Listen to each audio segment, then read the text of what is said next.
আল্লাহ মালাকুল মাউত কে বলবেন, মালাকুল মাউত কি অবস্থা? বলবে সব শেষ।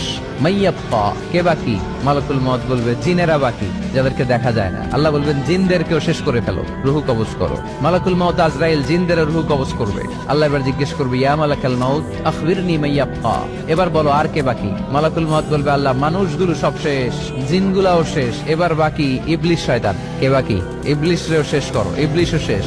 আল্লাহ আবার জিজ্ঞেস করবেন, ইয়া মালাকাল মাউতি মাইয়াব্বা, আর কে বেঁচে আছে বলো?